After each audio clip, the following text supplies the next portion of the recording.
conhece o Evangelho, recebe o Evangelho, induz o seu coração a crer e a viver o Evangelho, ele pode dizer para todo mundo: Mané perdeu Mané. O diabo perdeu esta pessoa, porque quem o chama, quem o arranca das garras de Satanás, conforme Paulo disse em Atos dos Apóstolos, é o próprio Deus. Nós estamos nas garras de Satanás, estávamos mortos em pecados e delitos, não havia condição nenhuma de nós dizermos: eu sou salvo, eu vou batalhar pela minha salvação. Isto é Deus.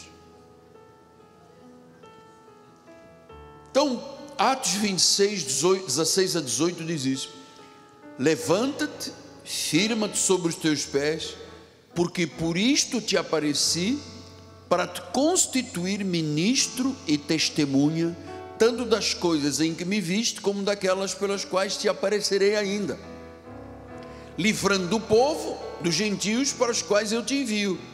Versículo de número 18.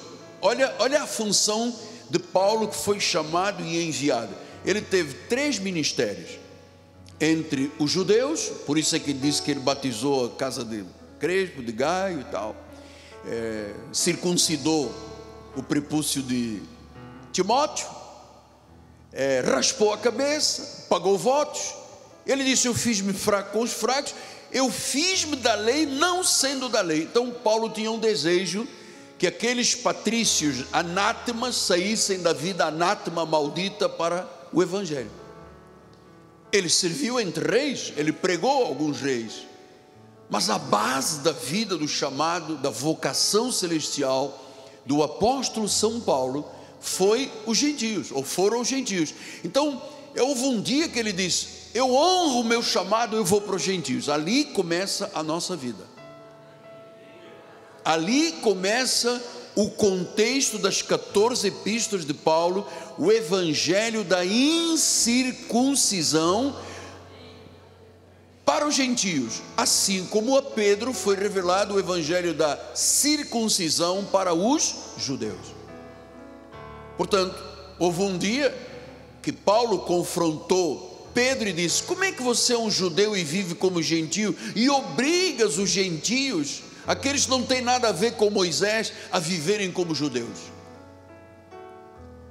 Eis a razão do estado calamitoso que chegou a obra de Deus, tornando-se uma igreja enferma, porque não vive os padrões e não vive o gentilismo, a fé.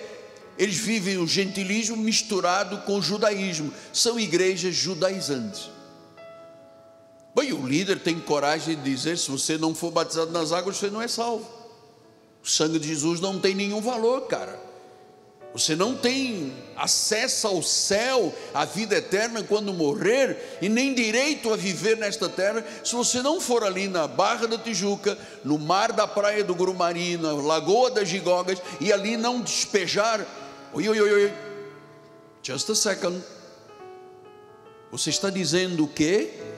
Que a obra da cruz não foi completa? Que ele não tomou sobre si o castigo, a dor, a enfermidade, a doença, e encravou na cruz? Isso não aconteceu. Conforme diz Hebreus 7:25, ele nos salvou totalmente, ele nos deu eterna redenção, Hebreus 10. Quer dizer que isso tudo que ele fez na cruz não conta. Como diz o jovem, nada a ver. É a minha obra, é o meu rito, é a minha cerimônia, é meu jejum, a minha vigília, é o batismo nas águas. Quer dizer que então o batismo fez e faz o que o sangue não fez, o sacrifício não fez, a morte dele não fez, o sepultamento, a ressurreição, o assunto aos céus, a ascensão aos céus, nada disso conta. Então nós estamos diante de uma igreja enferma, doente, judaizante. E Paulo diz em Gálatas 3:10, quem são os que são das obras da lei estão debaixo de maldição. Debaixo de maldição. Pastor, mas por que só o senhor vê isso? Não sei, pergunta a Deus. Eu vivia anos de legalismo, também jejuava muito, também tinha sábado de jejum, de consagração, óleo na cabeça das pessoas. Eu vivia isto que eu aprendi no seminário.